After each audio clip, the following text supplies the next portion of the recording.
गणानां त्वा गणपतिगुं हवामहे कविं कवीनामुपमश्रवस्तमम् ज्येष्ठराजं ब्रह्मणां ब्रह्मणस्पत नः शृण्वन्नोतिभिः सीदसादनम्।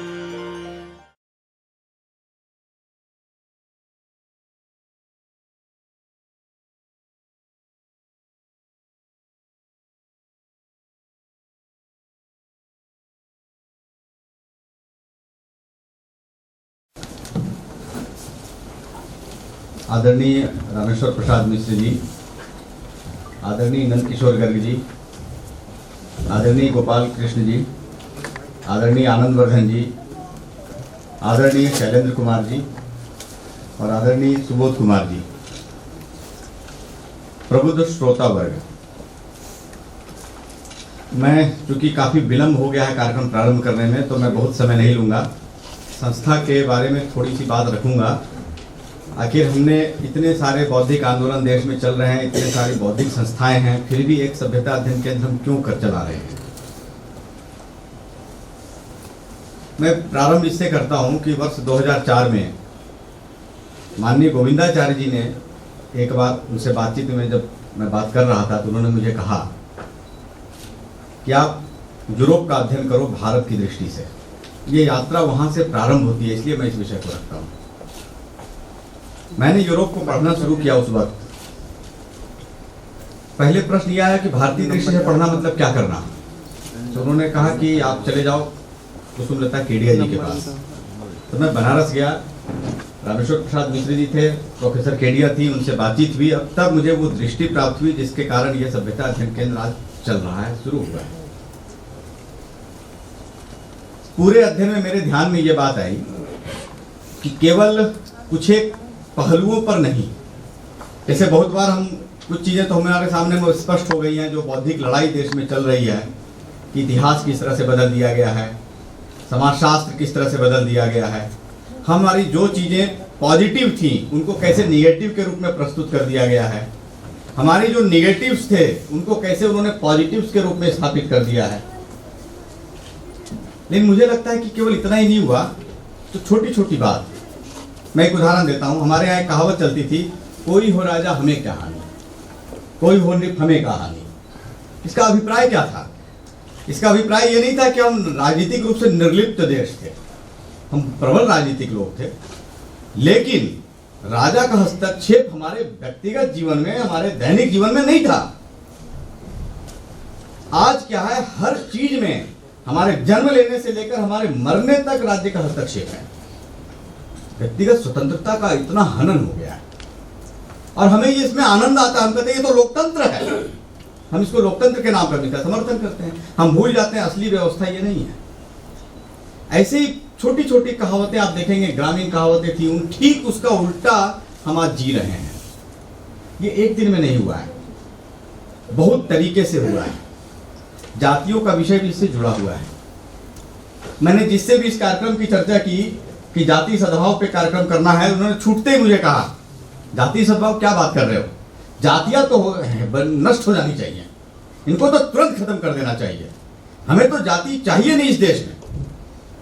एक ने कहा जाति सद्भाव क्या बात कर रहे हो, कभी जाति सद्भाव संभव है?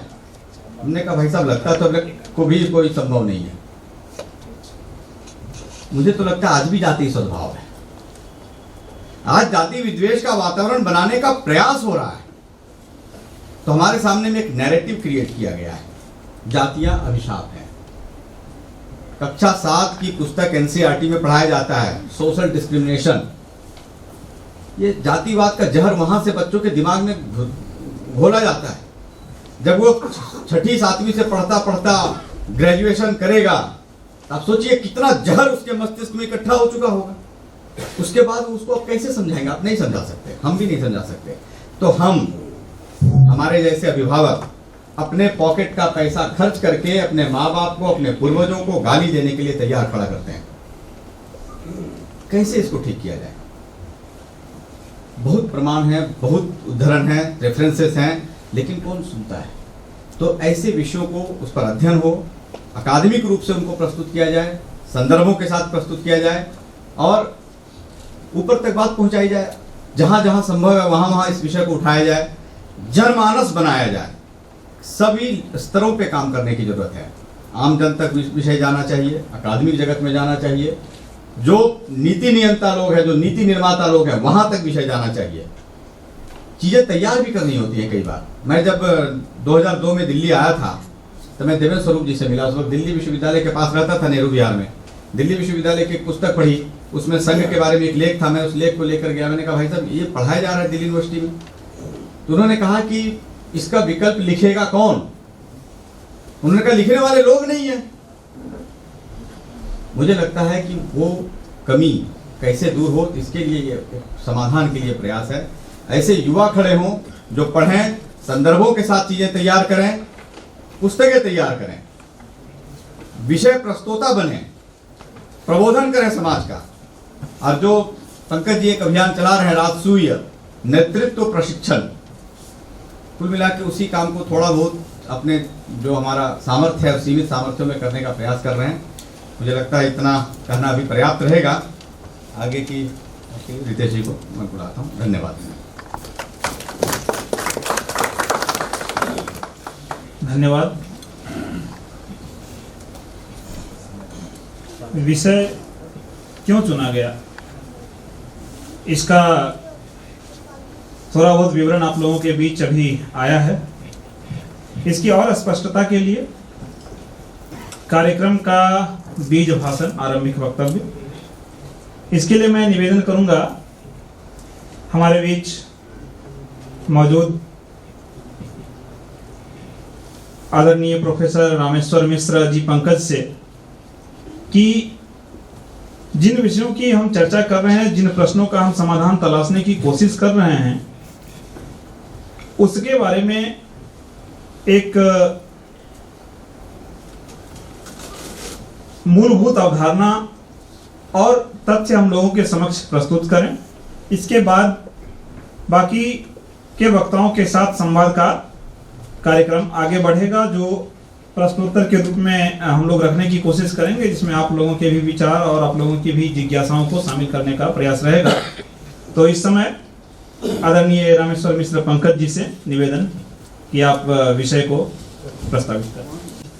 आदरणीय आनंद वर्धन जी, आदरणीय डॉक्टर राजेंद्र जी, आदरणीय गोपालकृष्ण जी, परमादरणीय सुबोध कुमार जी, रविशंकर जी, सभ्यता अध्ययन केंद्र के सभी मित्रों, श्रोता बंधु बहनों, सबसे पहले तो सभ्यता अध्ययन केंद्र को हार्दिक शुभकामना और बहुत ही साधुवाद है कि उन्होंने इतने महत्वपूर्ण विषय पर यह आयोजन किया। अपनी बात के शुरू में मैं थोड़ा एक बड़ी रोचक कथा रखूंगा। मेरी एक परिचित बहन है, मतलब रिश्ते की बहन है, उसने प्रेम विवाह किया और अपने पति से बहुत प्रेम था उसको, और फिर वो स्वाभाविक है दोनों साथ रहने लगे और बीच बीच में उनमें खटक गई, जैसे किसी भी दो आदमी में खटकती है। तो उसने अपने भाई को तमाम बताना शुरू किया, ये ऐसे करते हैं वैसे करते हैं, खूब बताया। तो एक दिन चूंकि वो भाई जो है वो हमारा शिष्य ही था, तो उसने कहा कि ऐसे ऐसे करते हैं। तो मैंने कहा दोनों में प्रेम तो बहुत है। उन्होंने कहा बहुत प्रेम। तो मैंने कहा फिर उससे कह दो कि दीवानों के भरोसे जंग नहीं जीती जाती। वो उसकी अपनी आपस की भाषा है। उसने कहा था कि तुम इसको सर कर दो, ऐसा है, तुम कब आओगे हमारे पति को ठीक कर दे, ये मुझे बहुत सताता है। तो मैंने उससे कहा, उससे कह दो कि दीवानों के भरोसे जंग नहीं जीती जाती। जब तुम्हारी बहन इतनी मुक्त है अपने पति पे, तो जो आपस के झगड़े हैं खुद ही निपटा ले। पहले तो ये तय कर ले कि वो मुक्त है या नहीं। तो इस समय के जो भी हमारे बौद्धिक और राजनीतिक संगठन हैं, उनमें से कुछ खुलकर भारत राष्ट्र की, सनातन धर्म की, हिंदुत्व की बात करते हैं, उन पर यह विशेष बात लागू होती है कि वो दीवानों के भरोसे जंग नहीं जीती जाती, क्योंकि उनकी सारी बातें अंग्रेजी राज और उसके बाद अंग्रेजों के निम्न स्तरीय सेवक कम्युनिस्टों के द्वारा प्रचारित बातों की नकल है, जूठन है, अनुसरण है, या उसी में कुछ संशोधन और परिमार्जन है। तो अगर आप अंग्रेजी काल में फैलाई गई बातों के इतने दीवाने हैं, उसी पारिभाषिक शब्दावली में आपका चिंतन चलता है, अकेले में भी, सार्वजनिक जीवन में भी, तो कम से कम आप सनातन धर्म और हिंदू समाज की पुनर्प्रतिष्ठा के लिए अयोग्य हैं। एक तो सबसे पहले ये बात ध्यान में रखनी पड़ेगी कि वस्तुतः है हम कहाँ खड़े हैं, हमारी चित्त भूमि कैसी है, हमारा जैसे आजकल तो इंग्लिश ही चली है ना, हमारा स्टैंड क्या है, कहाँ खड़े हैं, हम क्या चाहते हैं, हमारा प्रयोजन क्या है और हमारा संदर्भ क्या है, और उससे बड़ा हमारी अधिकार भावना क्या है, सेंस ऑफ अथॉरिटी क्या है, किसको हम किस विषय में अथॉरिटी मानते हैं। अगर आप सब विषयों में इस समय के जो लफंगे हैं तो किसी तरह राजकीय कृपा से सरकारी संस्थानों में या विश्वविद्यालयों में या संचार माध्यमों में प्रतिष्ठित हो गए हैं, उन्हीं को उत्तर देने में लगे हैं, तो आप हार चुके हैं। उन्होंने तो आपका उत्तर देने का कभी कष्ट नहीं किया, गालियां शुरू कर दी, आरोप शुरू कर दिए, फतवे शुरू कर दिए, आपके बारे में कुछ भी बोलने लगे। और सोशल मीडिया में भी मैं देखता हूँ जितने हिंदुत्वनिष्ठ हैं वो सब प्रतिक्रिया करते हैं, उसने ये कह दिया, आप उसको गाली दे रहे हो या जवाब दे रहे हो, जिसका जो स्तर है। अरे भाई, आपको भी कुछ कहना है, आपको क्या कहना है? तो अगर आप उन्हीं लोगों के दीवाने हैं जो हमें गालियां दे रहे हैं, तो आप समाज के पुनः उत्कर्ष के लिए अप्रासंगिक है, रिडंडेंट है, निरर्थक। एक ये कथन था। दूसरा ये है कि ये जो जातीय सद्भाव की बात है, इसका दो पक्ष लें। पहले तो ये कि ये जातियों में कलह है, ये कब से आई, इसको तो जाने, इसको खोजिए। भारत के अपने स्वयं के किस शास्त्र में लिखा है कि जातियां परस्पर कलहरत होती हैं या उनमें शत्रुता का अंतर्निहित है? किस शास्त्र में लिखा है? किस पुराण में लिखा है? किस धर्मशास्त्र में लिखा है? कहाँ लिखा है? तो जातियों में कलह होता है, इसका तात्विक प्रमाण क्या है और इसका ऐतिहासिक प्रमाण क्या है? पहले तो ये देखना चाहिए। लफंगे क्या बोल रहे हैं उसका जवाब देने की मजबूरी आ गई है, क्योंकि राजनीति में हमारे तेजस्वी लोग नहीं हैं, भावना वाले लोग हैं, देशभक्त हैं, संस्कारी हैं। आजकल दांव पेच में भी, टिकड़ा पे भी कुशल हो गए हैं, जो राजनीति का आवश्यक अंग है। लेकिन बौद्धिक तेजस्विता, ब्रह्म तेज उनमें नहीं है। तो वो इस तरह से जवाब देके सोचते हैं कि हम लिपापोती कर देंगे। इसकी क्या आवश्यकता है? कौन सी मजबूरी?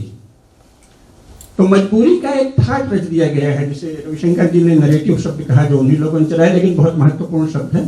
तो एक नरेटिव रच दिया गया है कि जैसे हमारी कोई मजबूरी है, और इसके तरह तरह की बातें हैं जो आज दिल्ली विश्वविद्यालय में भी बात हो रही थी।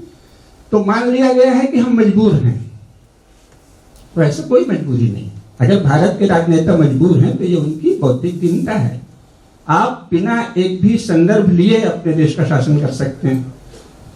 और संविधान की बात अभी चूंकि विषय से हट करें फिर बाद में आएगी, लेकिन संविधान में भी ऐसी कोई व्यवस्था नहीं है कि आप उन सब बकवासों को झेलें जो कि शिक्षा और संचार माध्यमों में फैलाए गए हैं। तो एक तो ये बात जान लें कि शिक्षा और संचार माध्यम में क्यों फैलाए गए हैं, थोड़ा सा इसका भी संदर्भ ले लें, क्योंकि दुनिया में और कहीं ऐसे नहीं फैलता। कोई स्वतंत्र समाज इस तरह दूसरों के दिए हुए विशेषणों या संज्ञाओं से अपने को परिभाषित नहीं करता, संसार का कोई भी समाज। क्या इंग्लैंड का समाज, जो इंग्लैंड का शत्रु है फ्रांस या जर्मनी रहा है, उसके बताए शब्द स्वीकार करेगा? वो तो एक दूसरे को बर्बर कहते रहे हैं शताब्दियों तक, अभी बाद में थोड़ा प्रेम से रहने लगे। इंग्लैंड को फ्रांस वाले बर्बर कहते थे, अनसिविलाइज्ड, अनकल्चर्ड कहते थे, और बाद में फ्रांस को ये लोग कहने लगे कि तो ऐसी आर्ट वार्ट वाला है, कुछ फेमिन टाइप का है, स्त्रीवत है, ललित है, इसके मर्दानगी नहीं है वगैरह, ऐसी गालियां देते रहे। लेकिन न तो फ्रांस इंग्लैंड की भाषा को दोहराता, न इंग्लैंड फ्रांस की भाषा को दोहराता, सब अपनी बात कहते हैं और उनके सामने कोई व्यवस्था नहीं। तो ये क्यों हो रहा है? लेकिन इसके लिए भी फिर वही आत्मधिक्कार से आप कुछ नहीं शुरू कर सकते। केवल नहीं ज्ञानेन सदृशम पवित्रम ये विद्यते, केवल जानना होगा कि ये क्यों हो रहा है। तो जो घटना घटी है केवल संदर्भ के लिए बता रहे हैं, उसके बाद ही विषय शुरू होगा। 15 अगस्त 1947 को एक बहुत बड़ा छल किया गया भारत के साथ जवाहरलाल जी ने गांधी जी के सहयोग से, कि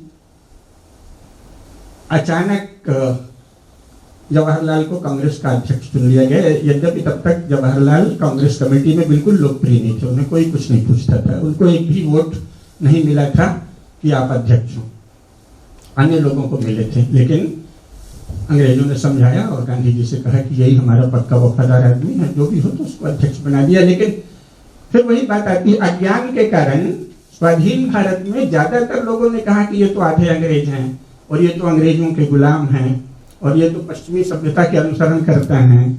जवाहरलाल नेहरू को ये कहना सबसे बड़ा झूठ है। तो हम लोग तो अपने शत्रुओं को गाली भी सही ढंग से नहीं देते, जिसका उदाहरण मैं एक बहुत देता हूं कि जितने कम्युनिस्ट हैं वो हिंदुत्वनिष्ठों को, भाजपा को, संघ को, सबको सांप्रदायिक कहते हैं।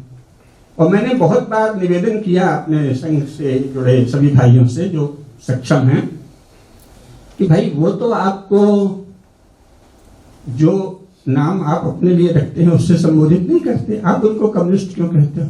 आप उनको हत्यारों की झुंड क्यों नहीं कहते? क्या समस्या है? संसद में आप कह सकते हैं, क्योंकि 75 वर्षों में 13 करोड़ निर्दोष नागरिकों का वध एक ही समूह ने किया है संसार में, जो नाजियों से भी अधिक भयंकर है, और वो है communist. Black book of communism में रिकॉर्ड है ना, उसमें 10 करोड़ के करीब का है, बाद में हम लोगों ने और भी जोड़ा। तो 13 करोड़ निर्दोष लोगों की हत्या करने वाला विचार या विचार का दावा करने वाला गिरोह, वो तो हत्यारों का झुंड है ना। आपको क्यों धोती ढीली होती है या पैंट गीली होती है उनको हत्यारों का झुंड कहने में? वो तो आपको रोजगारी देते हैं।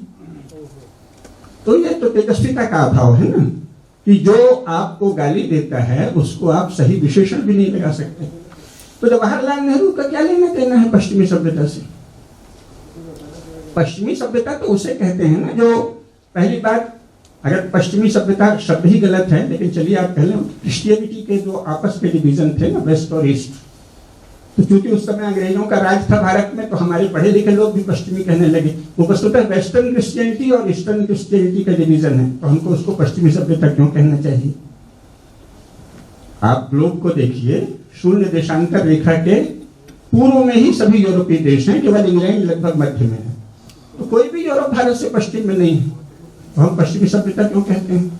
क्रिश्चियनिटी कहने में क्या दिक्कत है? वो वेस्टर्न क्रिश्चियनिटी कहते थे, हम लोग उसको हम भी वेस्टर्न सिविलाइजेशन कहने लगे। इतनी ये बौद्धिक दास्ता के झलकियां दे रहा हूं आपको। जो पश्चिम नहीं है उसको पश्चिम कहते हैं, जो सभ्य नहीं है, क्योंकि जो सभ्यता वहां की है वो तो बहुत सुंदर है। पश्चिमी सभ्यता अनुसरणीय है। पश्चिमी सभ्यता की क्या विशेषता है? इस समय का हर नेशन स्टेट जो है यूरोप का, वो बहुसंख्यकों के रिलीजन को राजधर्म घोषित करता है। इंग्लैंड का क्राउन प्रोटेस्टेंट क्रिश्चियनिटी का ऑफिशियल लीगल पैटर्न, फ्रांस का राष्ट्रपति क्रिश्चियनिटी का विधिवत अधिकृत संरक्षक है। इसी तरह जर्मनी, नॉर्वे, स्वीडन, पुर्तगाल, जितने भी यूरोप के देश हैं, वे या तो रोमन कैथोलिक क्रिश्चियनिटी को या प्रोटेस्टेंट क्रिश्चियनिटी को या लूथेरियन चर्च को अधिकृत चर्च, जिसका अर्थ होता है कि राष्ट्रपति का प्रथम कर्तव्य है कि चर्च की रक्षा करे और उसको फैलाए। यानी बहुसंख्यकों के पंथ को फैलाना शासकों का सर्वोपरि धर्म है। ये हुई पश्चिमी सभ्यता। अगर आप पश्चिमी सभ्यता कहते हैं, ये हुई पश्चिमी यूरोप की सभ्यता। सही शब्द है, हमको उसको ईसाइयत या पश्चिमी यूरोप कहना चाहिए। तो पश्चिमी यूरोप की सभ्यता तो जवाहरलाल में है ही नहीं।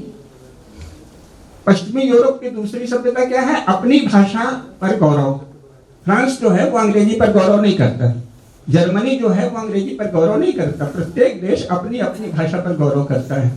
तो अपनी भाषा पर गौरव करना पश्चिमी यूरोप के राष्ट्रों का मुख्य लक्षण है। वो जवाहरलाल नेहरू में अनुपस्थित है। तो आप तो गाली भी ठीक से नहीं देना जानते, आपने कहे। और गुलाम क्या होता है?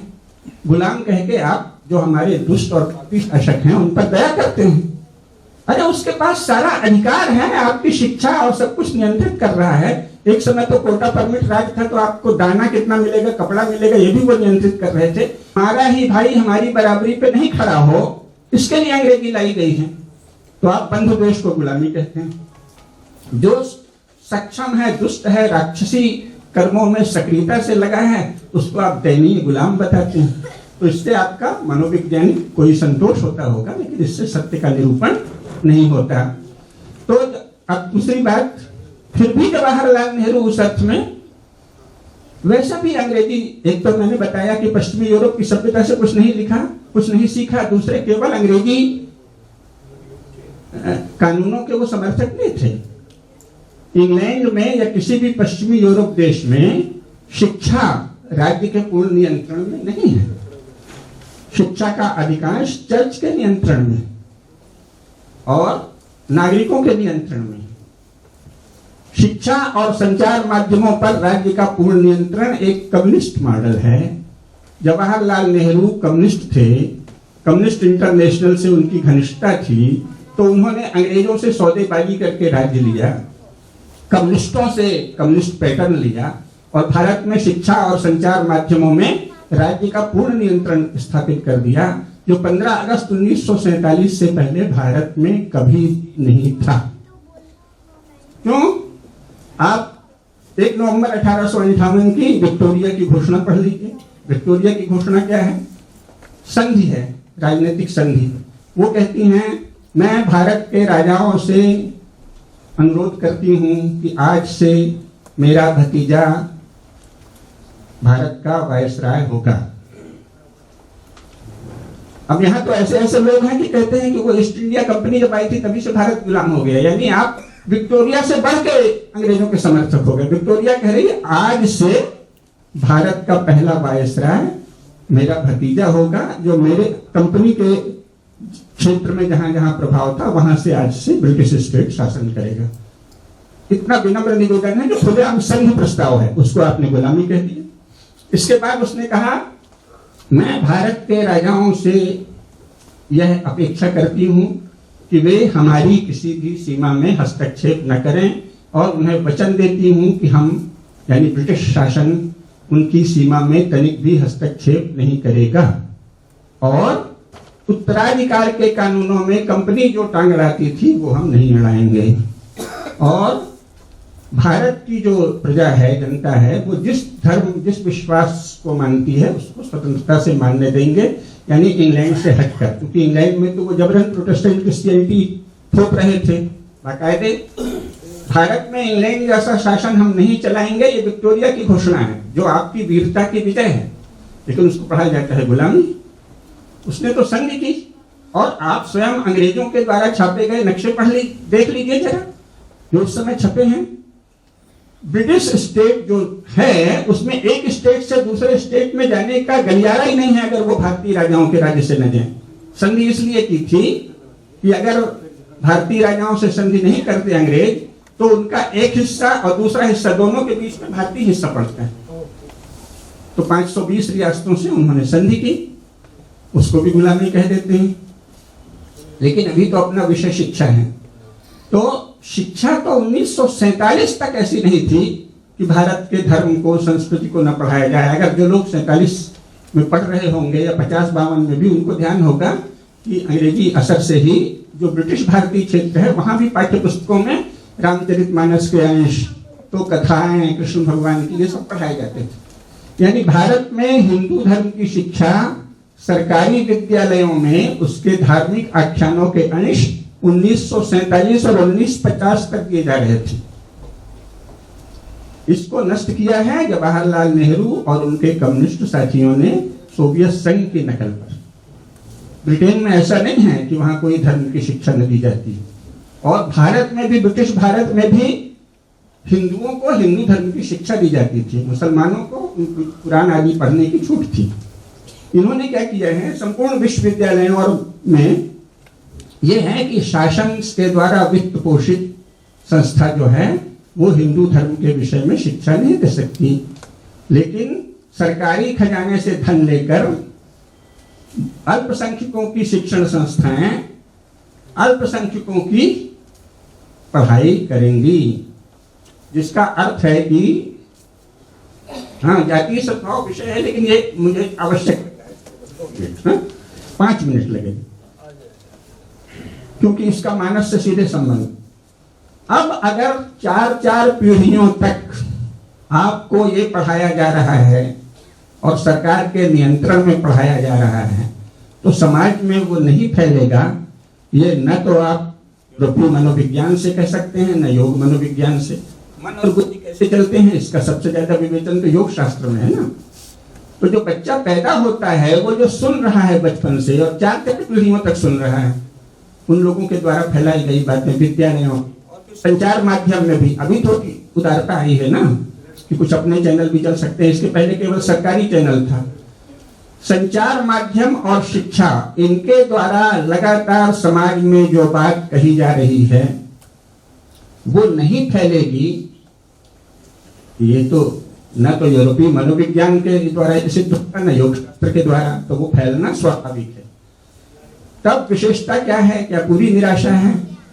सही तरीका तो ये था कि हमको अपने विद्या केंद्र करना चाहिए था। जैसे पंडित मदन मोहन मालवीय ने हिंदू विश्वविद्यालय खड़ा किया, लेकिन बटलर ने और नेहरू ने मिलकर उसको उसी समय थोड़ा डाइल्यूट कर दिया, और अब तो वो जैसे अन्य विश्वविद्यालय हैं, जिसे हमें यूरो इंडियन, भारत के सभी विश्वविद्यालय यूरो इंडियन विश्वविद्यालय हैं, कोई भी भारतीय नहीं है। तो जब हम ऐसी पढ़ाई कर रहे हैं तो यही होगा। तो इसका सही विकल्प, तो पहली बार जब श्रीरामपुर में क्रिश्चियन मिशनरीज ने प्रेस डाला, उनको तो सब मजाक उड़ाते थे, अरे ये तो क्या हास्यास्पद बात है। कहते हैं कि गॉड, पता नहीं गॉड नाम की कौन सी सत्ता थी, उसने आज तक एक ही लड़का पैदा किया। करोड़ों वर्षों में आज तक गॉड ने कुल एक लड़का पैदा किया जिसका नाम जीसस है।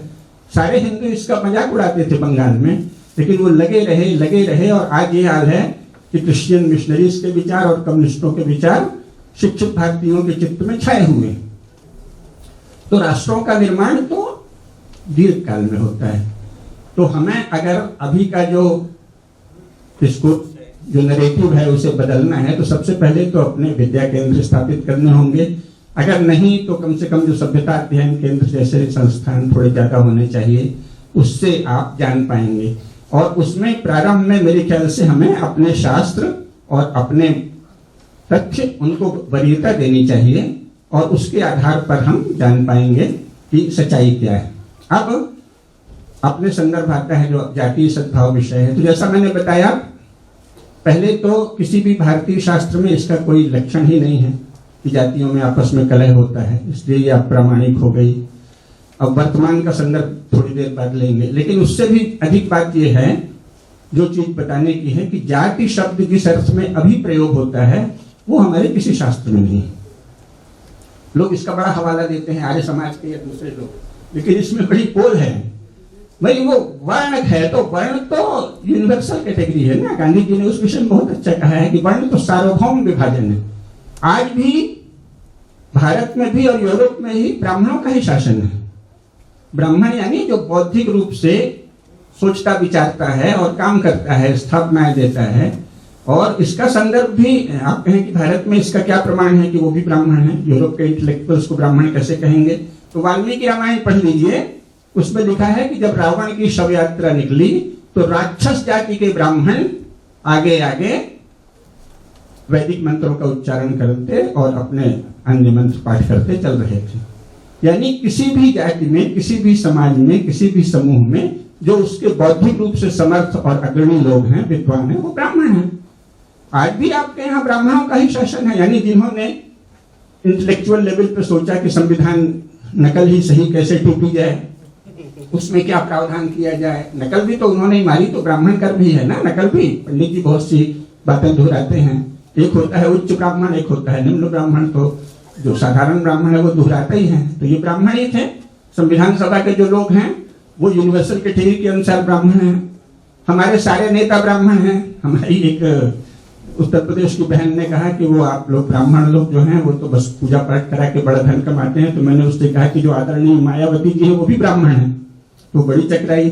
मैंने कहा वो क्या करती हैं सिवाय भाषण देते घूमने के, और उसके बदले उन्हें इतना धन मिला है जो किसी पंडित को शायद ही मिलता हो, कि हीरे मोती सोना चांदी सब गहने पहने हुए हैं शरीर में और जवाहरात से भरे हैं। तो बातें बोलने का धन मिलना ये तो ब्राह्मण का लक्षण है। तो मायावती जी से बड़ा ब्राह्मण कौन होगा? और सारे ही नेता ब्राह्मण हैं, क्योंकि जो भारत की शासन की परिभाषा थी उसमें तो क्षत्रिय का मुख्य लक्षण है युद्ध करना, रणभूमि में जाना। तो भारत के इस समय के जो नेता, जिन्हें चालू शब्द कह दिया है लीडर, वो राजपुरुष नहीं है, वो ब्राह्मण है। किस कोटि के ब्राह्मण है ये उनकी विद्या को देखकर आप तय करिए, लेकिन वो ब्राह्मण ही है। भाषण देते हैं, उसके बदले में आप उनको चंदा देते हैं, दान देते हैं, फिर वहां चले जाते हैं। तो ब्राह्मण ही शासन कर रहे हैं। यूरोप में, अमेरिका में, सब जगह जो वहां के थॉट लीडर्स हैं, थॉट लीडर्स का ही तो चल रहा है। बहुत बार लोग कहते हैं, जो बेचारे नहीं जानते, भारत में ये सब बहुत चलता है, अरे साहब आप लोग तो बस बैठ के लिखते पढ़ते हैं। वैसे मैं तो कभी बैठा नहीं, घूमा भी बहुत हूँ, संगठन भी किया है, लेकिन कहते हैं आप लोग तो पढ़ते लिखते हैं, फील्ड में जाइए। मैंने उन्हें बड़े प्रेम से बताया अपने नए लड़कों को, फील्ड में काम करने वाला संसार में एक भी व्यक्ति ऐसा नहीं है जो किसी न किसी डेस्क में या एक जगह बैठे हुए व्यक्ति के विचारों की ही गूंज नहीं कर रहा है, नकल नहीं कर रहा है। कहीं किसी ने कुछ लिखा है, कुछ पढ़ा है, किसी संस्थान में, विश्वविद्यालय में, चर्च में, कहीं भी उसने जो रचा है उसी को तो आप वहां बोलते हो। आपको ये पता ही नहीं है भारत में जो फील्ड वर्कर है, वो जो बोलते हैं वो क्या है, वो कहीं किसी सोचने वाले ने सोचा या लिखा या कहा है, तो वो भी ब्राह्मणों के ही अधीन है। और वो किस, शायद वो व्यापारी श्रेणी में आएंगे जो एनजीओ आदि हैं। तो वर्ण तो यूनिवर्सल कैटेगरी है, सारे विश्व में ब्राह्मण ही प्रधान है, थॉट लीडर्स ही प्रधान है, इसके बाद एक्टिविटी के अलग अलग फील्ड के लोग प्रधान हैं, और उसके बाद सर्विस सेक्टर के लोग उनके अधीन हैं। तो लेकिन वर्ण से कुछ पता नहीं चलता। वर्ण व्यवस्था कैसे लागू करेंगे आप? वर्ण व्यवस्था तो पहले से लागू है, यूनिवर्सल है, सार्वभौम है। आज भी भारत में वर्ण व्यवस्था है। तो जातियों की बात जाति शब्द में नहीं है, क्योंकि जाति शब्द तो संस्कृत में समान प्रस्वाह जाति वाला अर्थ है ना, तो मानव की एक ही जाति है, सभी मनुष्यों की एक जाति है। ये जो जाति शब्द अभी चला है, ये किसी धर्मशास्त्र में नहीं मिलेगा।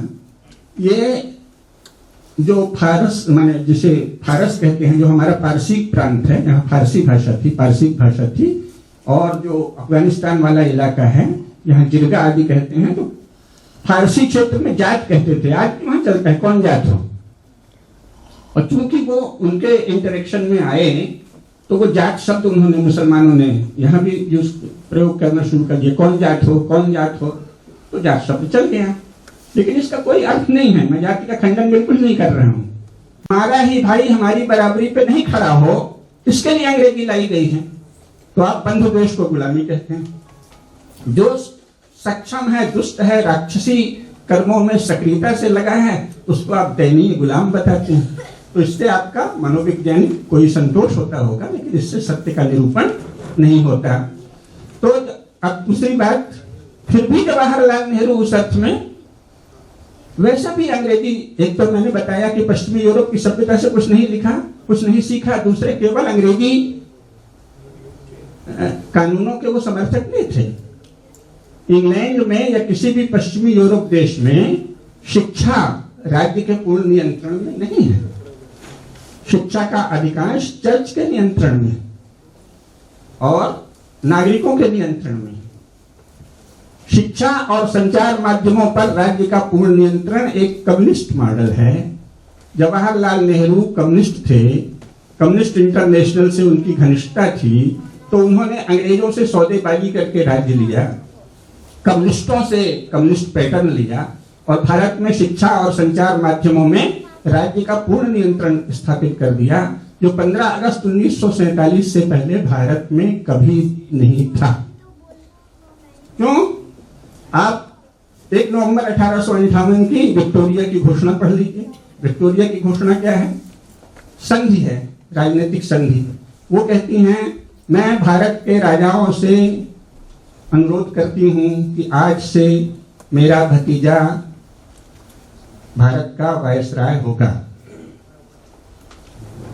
अब यहां तो ऐसे ऐसे लोग हैं कि कहते हैं कि वो ईस्ट इंडिया कंपनी जब आई थी तभी से भारत गुलाम हो गया, यानी आप विक्टोरिया से बढ़ के अंग्रेजों के समर्थक हो गए। विक्टोरिया कह रही है आज से भारत का पहला वायसराय मेरा भतीजा होगा, जो मेरे कंपनी के क्षेत्र में जहां जहां प्रभाव था वहां से आज से ब्रिटिश स्टेट शासन करेगा। इतना विनम्र निवेदन है, जो खुलेआम संघ प्रस्ताव है, उसको आपने गुलामी कह दिया। इसके बाद उसने कहा, मैं भारत के राजाओं से यह अपेक्षा करती हूं कि वे हमारी किसी भी सीमा में हस्तक्षेप न करें, और उन्हें वचन देती हूं कि हम, यानी ब्रिटिश शासन, उनकी सीमा में तनिक भी हस्तक्षेप नहीं करेगा। और उत्तराधिकार के कानूनों में कंपनी जो टांग अड़ाती थी वो हम नहीं अड़ाएंगे। और भारत की जो प्रजा है, जनता है, वो जिस धर्म, जिस विश्वास को मानती है उसको स्वतंत्रता से मानने देंगे, यानी इंग्लैंड से हटकर। क्योंकि इंग्लैंड में तो वो जबरन प्रोटेस्टेंट क्रिश्चियनिटी थोप रहे थे बाकायदे। भारत में इंग्लैंड जैसा शासन हम नहीं चलाएंगे, ये विक्टोरिया की घोषणा है, जो आपकी वीरता की विजय है। लेकिन उसको पढ़ा जाता है गुलामी। उसने तो संधि की। और आप स्वयं अंग्रेजों के द्वारा छापे गए नक्शे देख लीजिए जरा, जो उस समय छपे हैं। ब्रिटिश स्टेट जो है उसमें एक स्टेट से दूसरे स्टेट में जाने का गलियारा ही नहीं है अगर वो भारतीय राजाओं के राज्य से न जाए। संधि इसलिए की थी कि अगर भारतीय राजाओं से संधि नहीं करते अंग्रेज तो उनका एक हिस्सा और दूसरा हिस्सा दोनों के बीच में भारतीय हिस्सा पड़ता है। तो 520 रियासतों से उन्होंने संधि की, उसको भी गुलामी कह देते हैं। लेकिन अभी तो अपना विषय शिक्षा है। तो शिक्षा तो 1947 तक ऐसी नहीं थी कि भारत के धर्म को, संस्कृति को न पढ़ाया जाए। अगर जो लोग 47 में पढ़ रहे होंगे या 50-52 में भी, उनको ध्यान होगा कि अंग्रेजी असर से ही जो ब्रिटिश भारतीय क्षेत्र है वहां भी पाठ्य पुस्तकों में रामचरितमानस के अंश, तो कथाएं कृष्ण भगवान की, ये सब पढ़ाए जाते थे। यानी भारत में हिंदू धर्म की शिक्षा सरकारी विद्यालयों में उसके धार्मिक आख्यानों के अंश 1947 और 1950 तक दिए जा रहे थे। इसको नष्ट किया है जवाहरलाल नेहरू और उनके कम्युनिस्ट साथियों ने सोवियत संघ की नकल पर। ब्रिटेन में ऐसा नहीं है कि वहां कोई धर्म की शिक्षा न दी जाती। और भारत में भी, ब्रिटिश भारत में भी हिंदुओं को हिंदू धर्म की शिक्षा दी जाती थी, मुसलमानों को कुरान आदि पढ़ने की छूट थी। इन्होंने क्या किया है, संपूर्ण विश्वविद्यालयों में यह है कि शासन के द्वारा वित्त पोषित संस्था जो है वो हिंदू धर्म के विषय में शिक्षा नहीं दे सकती। लेकिन सरकारी खजाने से धन लेकर अल्पसंख्यकों की शिक्षण संस्थाएं अल्पसंख्यकों की पढ़ाई करेंगी, जिसका अर्थ है कि हाँ, जातीय सद्भाव विषय है, लेकिन ये मुझे आवश्यक 5 मिनट लगेंगे क्योंकि इसका मानस से सीधे संबंध। अब अगर 4-4 पीढ़ियों तक आपको ये पढ़ाया जा रहा है और सरकार के नियंत्रण में पढ़ाया जा रहा है तो समाज में वो नहीं फैलेगा। ये न तो आप रूपी मनोविज्ञान से कह सकते हैं, न योग मनोविज्ञान से। मन और बुद्धि कैसे चलते हैं इसका सबसे ज्यादा विवेचन तो योग शास्त्र में है ना। तो जो बच्चा पैदा होता है वो जो सुन रहा है बचपन से और 4 पीढ़ियों तक सुन रहा है, उन लोगों के द्वारा फैलाई गई बातें विद्यालयों और संचार माध्यम में भी अभी थोड़ी उदारता आई है ना कि कुछ अपने चैनल भी चल सकते हैं। इसके पहले केवल सरकारी चैनल था। संचार माध्यम और शिक्षा, इनके द्वारा लगातार समाज में जो बात कही जा रही है वो नहीं फैलेगी। ये तो न तो यूरोपीय मनोविज्ञान के द्वारा सिद्ध होगा न योग शास्त्र के द्वारा, तो वो फैलना स्वाभाविक है। तब विशेषता क्या है, क्या पूरी निराशा है? सही तरीका तो ये था कि हमको अपने विद्या केंद्र करना चाहिए था। जैसे पंडित मदन मोहन मालवीय ने हिंदू विश्वविद्यालय खड़ा किया, लेकिन बटलर ने और नेहरू ने मिलकर उसको उसी समय थोड़ा डाइल्यूट कर दिया। और अब तो वो जैसे अन्य विश्वविद्यालय हैं, जिसे हमें यूरो इंडियन भारत के सभी विश्वविद्यालय यूरो इंडियन विश्वविद्यालय हैं, कोई भी भारतीय नहीं है। तो जब हम ऐसी पढ़ाई कर रहे हैं तो यही होगा। तो इसका सही विकल्प तो पहली बार जब श्रीरामपुर में क्रिश्चियन मिशनरीज ने प्रेस डाला, उनको तो सब मजाक उड़ाते थे, अरे ये तो क्या हास्यास्पद बात है। कहते हैं कि गॉड, पता नहीं गॉड नाम की कौन सी सत्ता थी, उसने आज तक एक ही लड़का पैदा किया। करोड़ों वर्षों में आज तक गॉड ने कुल एक लड़का पैदा किया जिसका नाम जीसस है। सारे हिंदू इसका मजाक उड़ाते थे बंगाल में, लेकिन वो लगे रहे और आज ये हाल है कि क्रिश्चियन मिशनरीज के विचार और कम्युनिस्टों के विचार शिक्षित भारतीयों के चित्त में छाए हुए। तो राष्ट्रों का निर्माण तो दीर्घ काल में होता है। तो हमें अगर अभी का जो इसको जो नैरेटिव है उसे बदलना है तो सबसे पहले तो अपने विद्या केंद्र स्थापित करने होंगे। अगर नहीं तो कम से कम जो सभ्यता अध्ययन केंद्र जैसे संस्थान थोड़े ज्यादा होने चाहिए, उससे आप जान पाएंगे। और उसमें प्रारंभ में मेरे ख्याल से हमें अपने शास्त्र और अपने तथ्य उनको वरीयता देनी चाहिए और उसके आधार पर हम जान पाएंगे कि सच्चाई क्या है। अब अपने संदर्भ आता है जो जातीय सद्भाव विषय है। तो जैसा मैंने बताया, पहले तो किसी भी भारतीय शास्त्र में इसका कोई लक्षण ही नहीं है कि जातियों में आपस में कलह होता है, इसलिए ये अप्रामाणिक हो गई। अब वर्तमान का संदर्भ थोड़ी देर बाद लेंगे, लेकिन उससे भी अधिक बात यह है, जो चीज बताने की है कि जाति शब्द जिस अर्थ में अभी प्रयोग होता है वो हमारे किसी शास्त्र में नहीं है।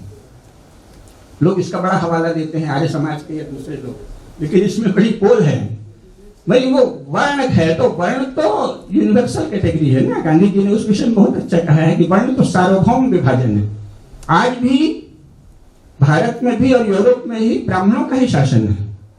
ब्राह्मण यानी जो बौद्धिक रूप से सोचता विचारता है और काम करता है, स्थापनाएं देता है। और इसका संदर्भ भी आप कहें कि भारत में इसका क्या प्रमाण है कि वो भी ब्राह्मण है। यूरोप के इंटेलेक्चुअल्स को ब्राह्मण कैसे कहेंगे? तो वाल्मीकि रामायण पढ़ लीजिए, उसमें लिखा है कि जब रावण की शव यात्रा निकली तो राक्षस जाति के ब्राह्मण आगे आगे वैदिक मंत्रों का उच्चारण करते और अपने अन्य मंत्र पाठ करते चल रहे थे। यानी किसी भी जाति में, किसी भी समाज में, किसी भी समूह में जो उसके बौद्धिक रूप से समर्थ और अग्रणी लोग हैं, विद्वान हैं, वो ब्राह्मण हैं। आज भी आपके यहाँ ब्राह्मणों का ही शासन है। यानी जिन्होंने इंटेलेक्चुअल लेवल पे सोचा कि संविधान नकल ही सही कैसे टूटी जाए, उसमें क्या प्रावधान किया जाए। नकल भी तो उन्होंने ही मारी, तो ब्राह्मण कर भी है ना नकल भी। पंडित जी बहुत सी बातें दोहराते हैं। एक होता है उच्च ब्राह्मण, एक होता है निम्न ब्राह्मण। तो जो साधारण ब्राह्मण है वो दोहराता ही है। तो ये ब्राह्मण ही थे। संविधान सभा के जो लोग हैं वो यूनिवर्सल कैटेगरी के अनुसार ब्राह्मण हैं। हमारे सारे नेता ब्राह्मण हैं। हमारी एक उत्तर प्रदेश की बहन ने कहा कि वो आप लोग ब्राह्मण लोग जो हैं वो तो बस पूजा पाठ करा के बड़ा धन कमाते हैं। तो मैंने उससे कहा कि जो आदरणीय मायावती जी है वो भी ब्राह्मण है। तो बड़ी चकराई। मैंने कहा वो क्या करती हैं सिवाय भाषण देते घूमने के, और उसके बदले उन्हें इतना धन मिला है जो किसी पंडित को शायद ही मिलता हो कि हीरे मोती सोना चांदी सब गहने पहने हुए हैं शरीर में और जवाहरात से भरे हैं। तो बातें बोलने का धन मिलना ये तो ब्राह्मण का लक्षण है। तो मायावती जी से बड़ा ब्राह्मण कौन होगा? और सारे ही नेता ब्राह्मण हैं, क्योंकि जो भारत की शासन की परिभाषा थी उसमें तो क्षत्रिय का मुख्य लक्षण है युद्ध करना, रणभूमि में जाना। तो भारत के इस समय के जो नेता जिन्हें चालू शब्द कह दिया है लीडर, वो राजपुरुष नहीं है, वो ब्राह्मण है। किस कोटि के ब्राह्मण है ये उनकी विद्या को देखकर आप तय करिए, लेकिन वो ब्राह्मण ही है। भाषण देते हैं, उसके बदले में आप उनको चंदा देते हैं, दान देते हैं, फिर वहां चले जाते हैं। तो ब्राह्मण ही शासन कर रहे हैं। यूरोप में, अमेरिका में, सब जगह जो वहां के थॉट लीडर्स हैं, थॉट लीडर्स का ही तो चल रहा है। बहुत बार लोग कहते हैं जो बेचारे नहीं जानते, भारत में ये सब बहुत चलता है, अरे साहब आप लोग तो बस बैठ के लिखते पढ़ते हैं। वैसे मैं तो कभी बैठा नहीं, घूमा भी बहुत हूँ, संगठन में किया है, लेकिन कहते हैं आप लोग तो पढ़ते लिखते हैं, फील्ड में जाइए। मैंने उन्हें बड़े प्रेम से बताया अपने नए लड़कों को, फील्ड में काम करने वाला संसार में एक भी व्यक्ति ऐसा नहीं है जो किसी न किसी डेस्क में या एक जगह बैठे हुए व्यक्ति के विचारों की ही गूंज नहीं कर रहा है, नकल नहीं कर रहा है। कहीं किसी ने कुछ लिखा है, कुछ पढ़ा है, किसी संस्थान में, विश्वविद्यालय में, चर्च में, कहीं भी उसने जो रचा है उसी को तो आप वहां बोलते हो। आपको ये पता ही नहीं है भारत में जो फील्ड वर्कर है वो जो बोलते हैं वो क्या है, वो कहीं किसी सोचने वाले ने सोचा या लिखा या कहा है। तो वो भी ब्राह्मणों के ही अधीन है, और वो किस शायद वो व्यापारी श्रेणी में आएंगे जो एनजीओ आदि हैं।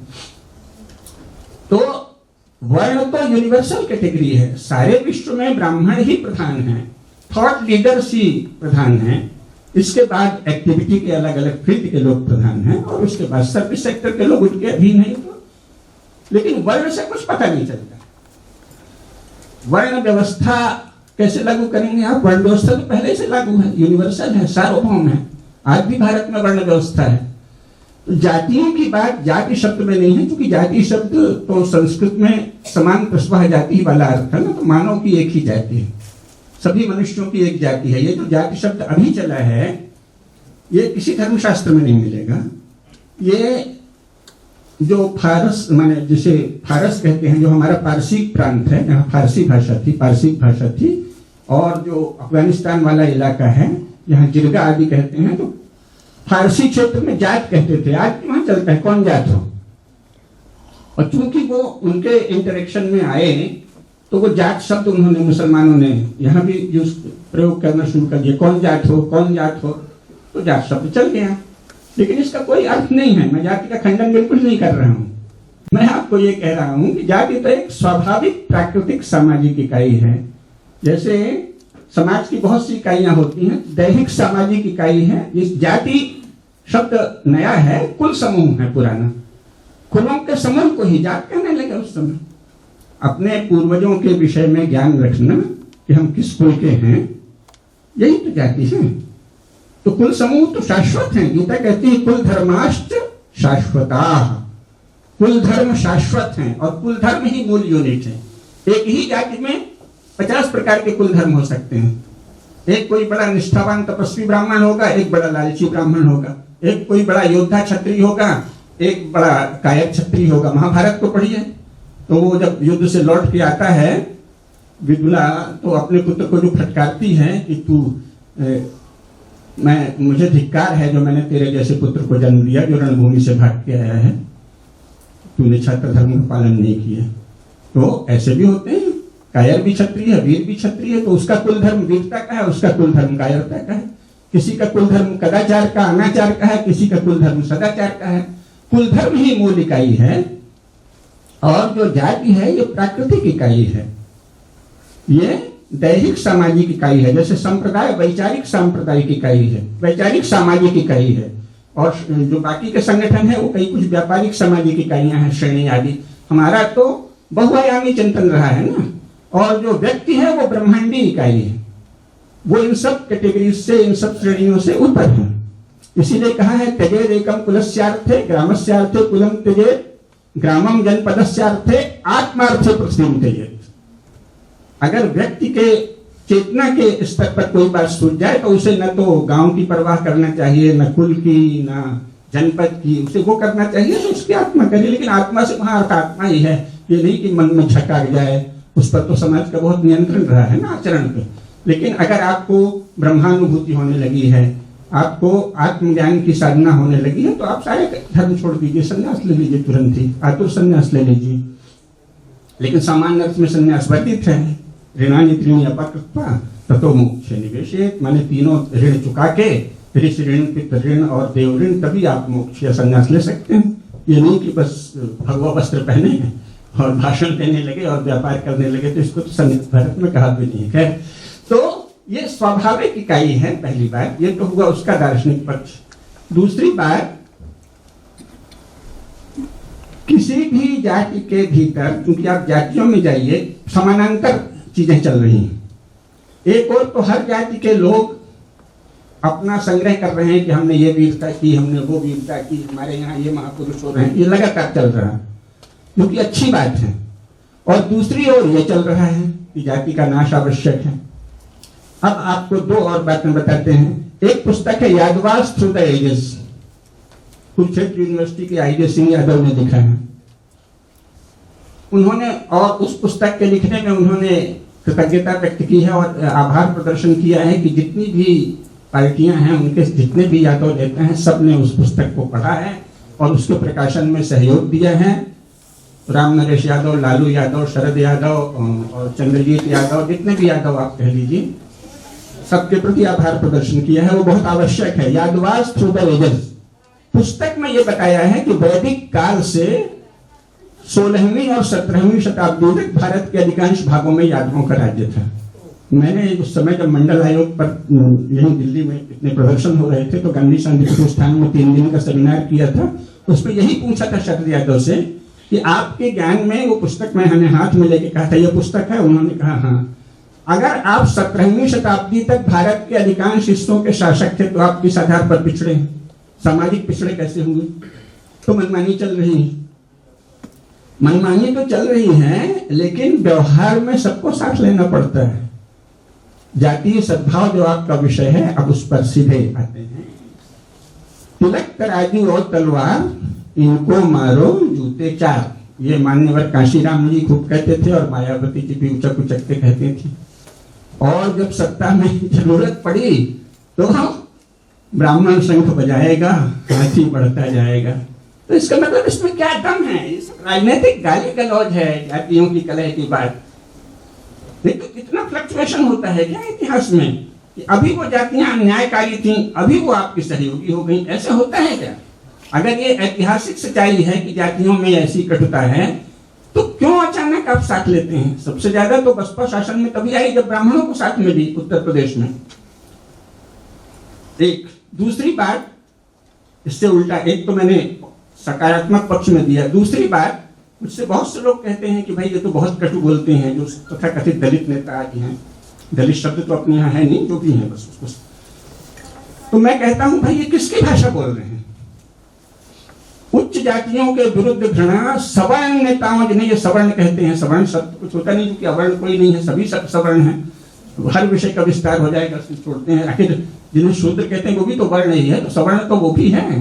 भारत में अगर कोई हिंदू है तो सब सवर्ण है, लेकिन आप शब्द चला दिए। ब्राह्मण, क्षत्रिय और वैश्य नेताओं ने ही तो सबसे ज्यादा हिंदू समाज की उच्च जातियों को गालियां दी हैं।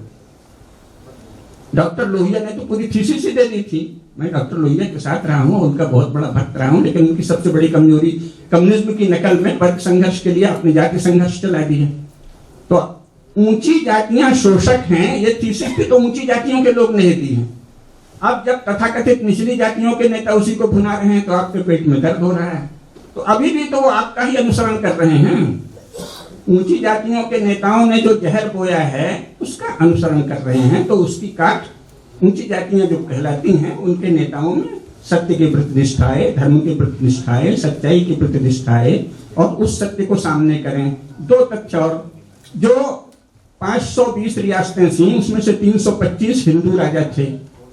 उन हिंदू राजाओं में से पिछड़ी जातियां जिन्हें कहा जा रहा है उसके 150 से अधिक राज्य थे।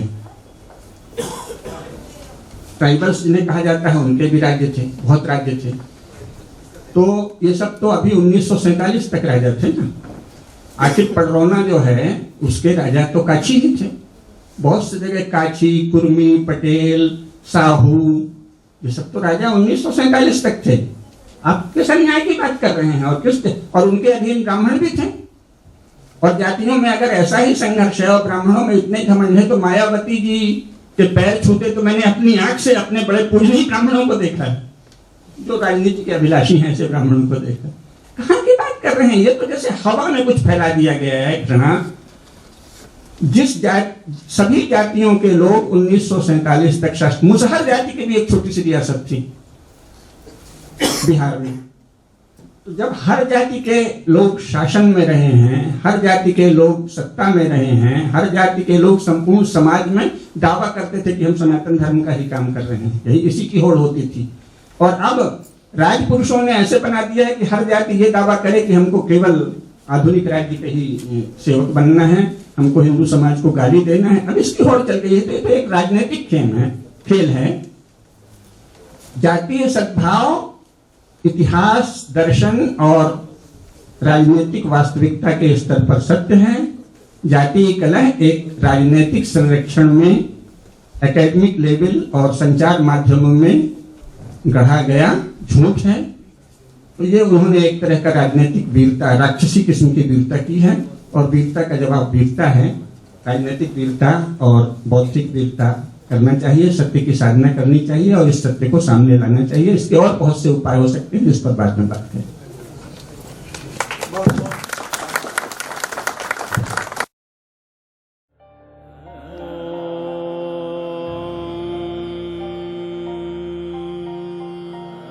गणानां त्वा गणपतिगुं हवामहे कविं कवीनामुपमश्रवस्तमम् ज्येष्ठराजं ब्रह्मणां ब्रह्मणस्पत नः शृण्वन्नोतिभिः सीदसादनम्।